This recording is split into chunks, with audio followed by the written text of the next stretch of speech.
Let's do that again. Hi. What's up, you guys? Welcome back to my channel. My name is Kiki and I am here to report the weather in California news. So today is Tuesday, March the 29th. It is a beautiful sunny day. Okay, the clouds are out, the birds are singing, the palm trees. Oh my god, palm trees are swaying. Okay, so it's a beautiful Sunday. Girl, it's Tuesday. See, this is I don't know my days. Why? Later on this evening, it's definitely going to drop down to the high 40s, low 50s. We're going to get that nice cool night breeze. Okay, towards the weekend, we are definitely going to rise up a little bit. Mid to late 70s and the early 80s. This weekend is going to be around like 78 to 81. This is the weather that I've been waiting for. Yes. But anywho, that's it for the weather for today. Now we're gonna do the California news. There's called Homelessness, Camp Frustration in downtown Sacramento. That's who they're talking about. Growing frustrations over homeless camps taking over downtown Sacramento. In some areas, the camps are blocking people from parking and even walking. CBS 13's Valina Jones is live at City Hall with neighbors who say the city isn't doing enough to address the problem. Valina. Well, that's right. Every single person I talked to tonight say they have sympathy for the homeless, but explain that this comes down to safety. Here at City Hall, you can see that there's tents set up throughout the area, and just down the street, neighbors say an encampment there has become so large that it's hard to get by. Trash, shopping carts, and suitcases taking over downtown Sacramento is nothing new. It's a safety concern. This neighbor on 13th Street who did not want to be identified can see it all from her front porch. The biggest concern is the trash situation. It's just a lot, and it seems like they're accumulating day by day. Neighbor Victoria Burke explains she called the city's 311 service to report fires being started at the camp, but never heard back. Obviously, we want to feel like when we're calling and we're putting a call in that there's going to be a response made, you know, especially when it has to do with safety concerns. I just saw her surviving. We met Tammy as she was sweeping the street. She's called home for more than a month after 7 years of being homeless. We've had controlled fires like in a little tin can. Just the little ones. So just how long does it take to address encampment concerns? The city tells CBS 13 it can take up to a couple days after dispatch. From there, they contract with a company to pick up debris. The Department of Community Response works to find individuals, shelters, and resources. And if there's resistance to move items, it could be referred to code enforcement or police. Customers don't want to deal with all that. Michael Godot owns Bear Dive Bar, where there was a fire on the patio next to his business. He says it took the city 3 weeks to take action after he called in a complaint. I just wish the problem would be resolved instead of just moving them from corner to corner. A call for help, frustrated neighbors feel, isn't being answered soon enough. I guess we'll just continue to make the calls, not only keep our neighborhood safe and clean, but also get them the help that they need. The Department of Community Response tells me they have only received 2 calls in the past 90 days around that area. They are planning to have a cleanup crew come to that area as soon as possible. Yeah, frustrating for so many people on both sides. Valina, thank you.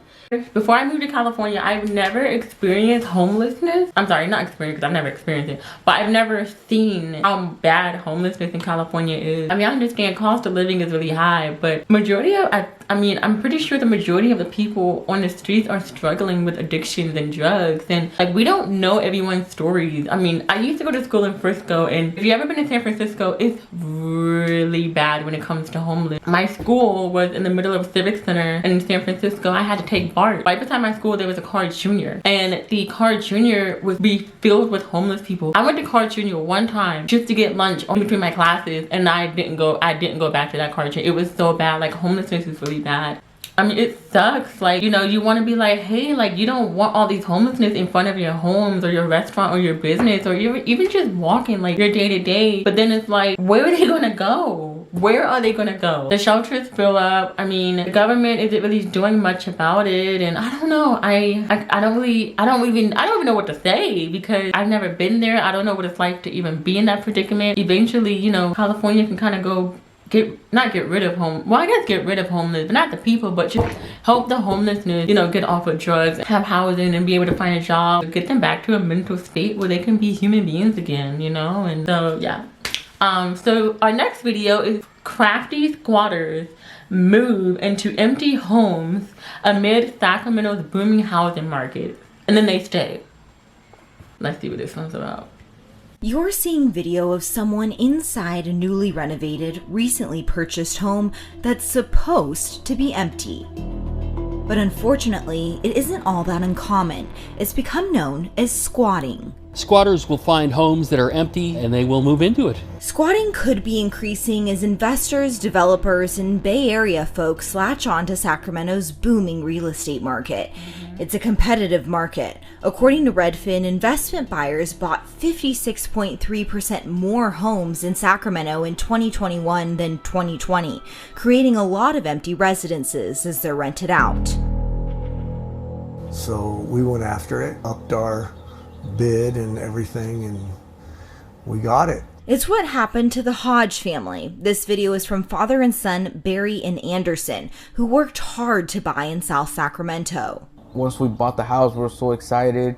But come move-in day, And once I walk in, the first thing I smell is burnt plastic bags, something rubber, and then I was like, oh, there's somebody in the house. as they waited out front for police to arrive, they could see a figure standing in the doorway. Staring at us from the house, and all he did was just close the door. I'm just like, what is going on? They estimate there were around 5 squatters in the home for around a week. Wow. Squatters find empty homes like the Hodges in a variety of ways. They might see for rent sign on the house. Others simply peruse the legal ads looking for foreclosure auctions. And once they're in, at that point, the owner has an issue. An issue tenant and landlord attorney Calvin Clements is far too familiar with, as he has helped homeowners navigate this tricky situation for decades. I had one case recently. It took over a year to get these individuals out of the home. Believe it or not, the Hodge family's case was the best of the worst case scenario because the squatters were removed by Sacramento police. They started telling the police that it's their house. He's like, I have my own rights. I can stay in the house. And the cop was just not having it with him. It's a common claim squatters make. The occupants may claim they live there. They may have a phony lease that they show, and at that point it becomes what the officers will call a civil problem, meaning that you, the landlord, need to handle that yourself. Right. And to handle it, you or an attorney have to serve them with a written notice and evict them through the court. It's something that's at least a 2-month process. And if the inhabitants know what they're doing, they can draw that process out for 3 months, even 6 months or longer. It has been a problem. Property manager Jim Miller has 2,000 plus properties from Stockton to Roseville. He said with COVID, they only did virtual tours and took down 4 rent signs, helping prevent squatters. We don't do signage anymore. You're not seeing if you will, an abandoned house. But the other thing he's experienced is when a squatter poses as the landlord, renting out an empty home and collecting deposits. Where there has been deposits and rent taken and down payment, and people show up with the moving van to start to move in, and they can't get in. By then, the fake landlord has vanished. I feel sorry for them because normally they can't find who they rented the home from. For squatters that move into the home themselves, it often leads to damage. Even when you get the property back, you're now faced with tens of thousands of dollars of property damage. It was a mess. There was poop all over. It took them about 16 hours to clean the home, but there's still destruction, like from a bike he found being burned in the fireplace. Like a full, was the bike coming out, or? The bike was all picked apart. The squatters also left behind some alarming items, like knives, drugs, as well as legal paperwork outlining their rights. These people are not stupid. They're They know smart. what they're doing. They know. Wow. That's nuts. That's crazy. Like, man. And I bet you the squatters are homeless, obviously, because they wouldn't be squatters if they weren't homeless. They're trying to find a place to stay. I actually have a story. I used to live in South Sac. I rented out a room for like $500, super cheap, right? Didn't have to sign any paperwork or anything. It was just like, hey, just give her the money. I would Venmo her the rent and then the utilities and stuff. So we all split it evenly, all three of us. Now, the girl that I initially talked to, she was like the main girl that we give the money to, right? Our second girl, she stayed there for like a year when I was there, and she left. She went to she got a job somewhere else on like Pacific somewhere, and so she left. And then we had another roommate. She only stayed for like a couple of months, and then we had another roommate, and she only stayed for a little bit, and then she skipped out on rent. So I guess my main roommate got frustrated and terminated the lease without letting me know. I was pissed, right? And so then I contacted a lawyer because I'm like, okay, like I don't really know much about the California rent, like the eviction note, like how does that work? You know what I mean? And he was like, does the landlord know that you're living there? And I was like, I've never met the landlord, like the actual landlord. Like I would just send her the money.